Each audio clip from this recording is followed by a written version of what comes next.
The World Series of Warzone is almost here, and if you've been paying any attention to it, we recently had the World Series of Warzone Trios mode in Warzone 2 itself, so that you and the others can go into it and understand kind of what's going on for World Series of Warzone.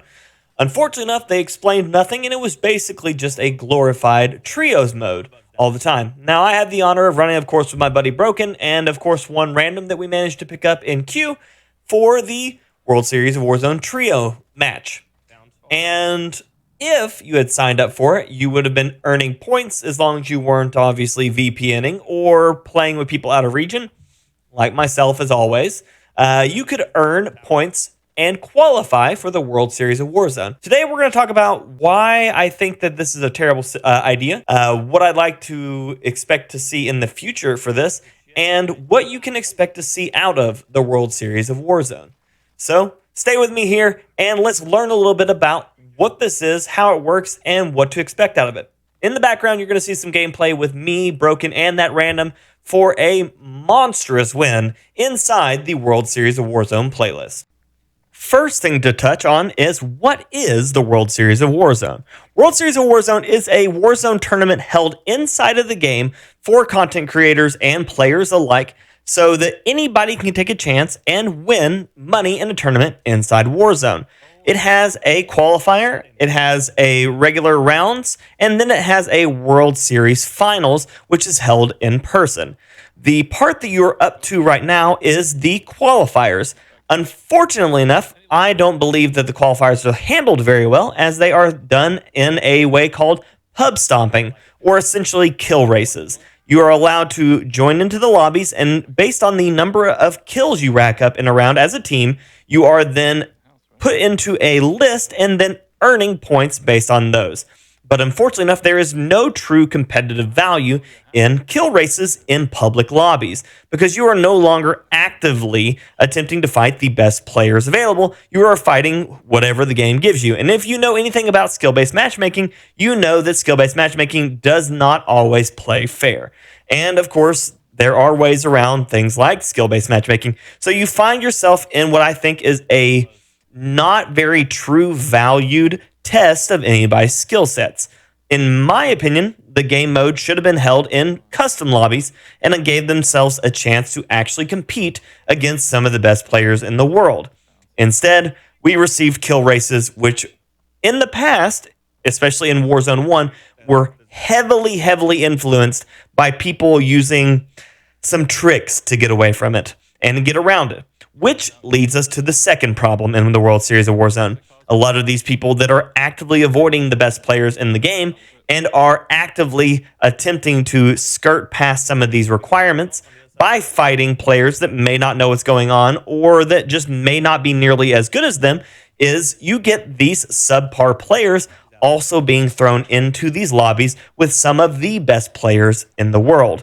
This creates very boring gameplay when you start getting into finals, because you're going to have a bunch of people that have no idea what's going on versus a bunch of players that know a lot of what's going on.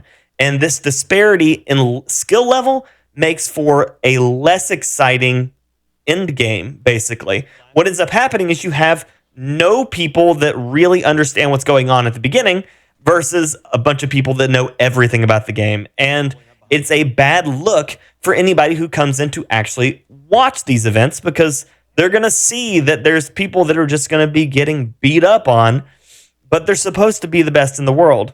And it's just not a good look for the tournament overall. Now, let's get past the what is the World Series of Warzone, and let's get a little bit more into what you should expect out of the World Series of Warzone. If you've been watching competitive battle royales in tournament format for a while, something like PlayerUnknown's Battlegrounds, PUBG, or Apex, you will know that when you get into the high tier level competitive of a battle royale, the game is significantly slower than that of a general public match, something that you would play generally any day if you jumped into Warzone, Apex, PlayerUnknown's Battlegrounds, or anything of the sort. You are going to have a much faster game mode. But these are supposed to be now the best of the best players going 1-1, and they are attempting to outplay some of the other best players in the world. And if they know what's going on, they know that a toe-to-toe fight against the best in the world is not always going to be the easiest time to overcome it. So when you start getting into tournament matches, you're going to be looking at a significantly slower game. That is where the World Series of Warzone attempts to try to throw that off by throwing kill points into the rounds as well as the placement points. And this allows what you would think to be a more aggressive gameplay style. But unfortunately enough, what it creates is it creates hectic moments at the very beginning and then very slow late games. You're going to be seeing a whole lot of smoke usage, a whole lot of infrared scopes. You're going to see a whole lot of indirect explosives, things like frag grenades, Semtex, airstrikes, and mortar strikes. But you're going to be seeing a lot more of what you would consider tactical or camping gameplay when it gets to these last bits of these rounds, because these players all know that they're supposed to be fighting the best players around while doing this. So the World Series of Warzone is going to be a much slower, a lot more controlled style gameplay than you may be expecting from some of these players. And honestly, your favorite content creators most likely will not win this, because it's going to be a random team that has done nothing but play competitive Battlefields, competitive PUBGs, competitive any sort of game other than Call of Duty, that are going to be one of the teams that are going to come in that have that idea of team tactics built and ready to go. And honestly, they will be the style of players that will win these.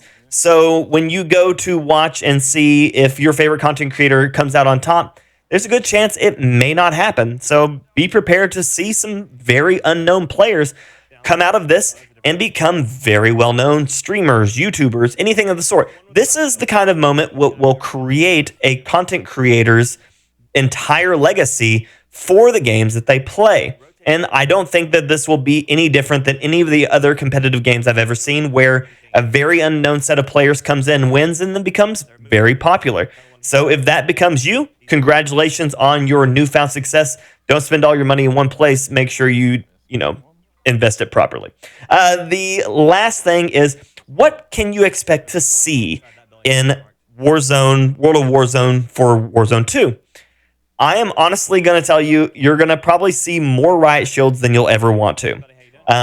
If you saw any of the solo tournaments from Warzone 1, you'll know that riot shields played a massive part and actually became a slight meta style for a while in the game, just specifically because it protects you and allows you a get out of jail free card.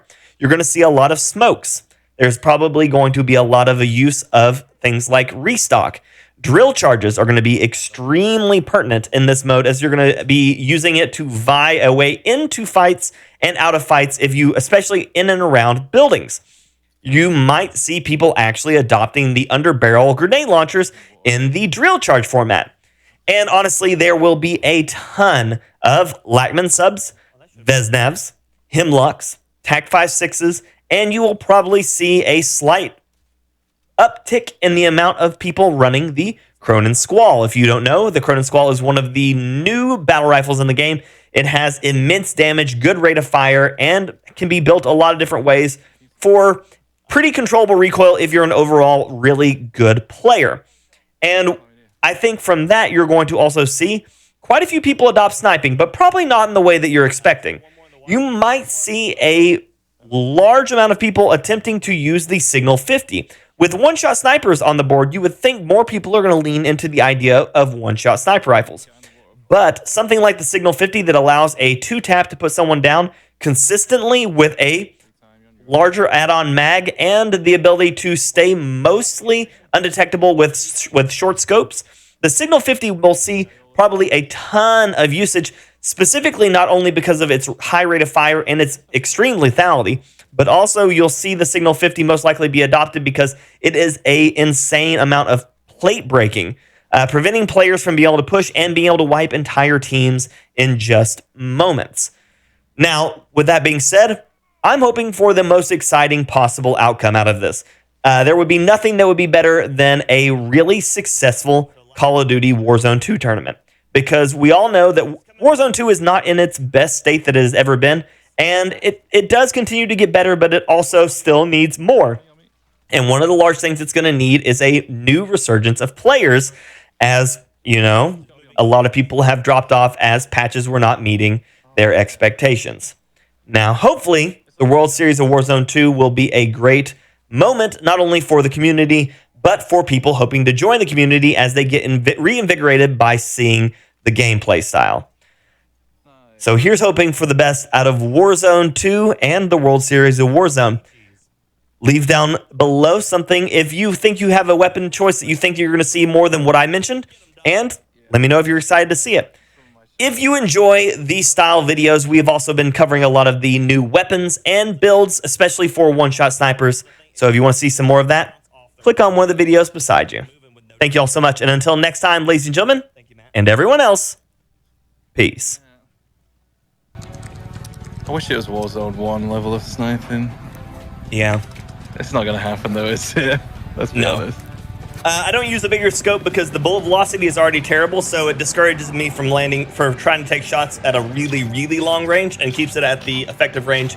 Also, the smaller the scope zoom, the less you have to physically lead. The more scope zoom, the more you physically have to leave. I dropped 20 that round. Jesus.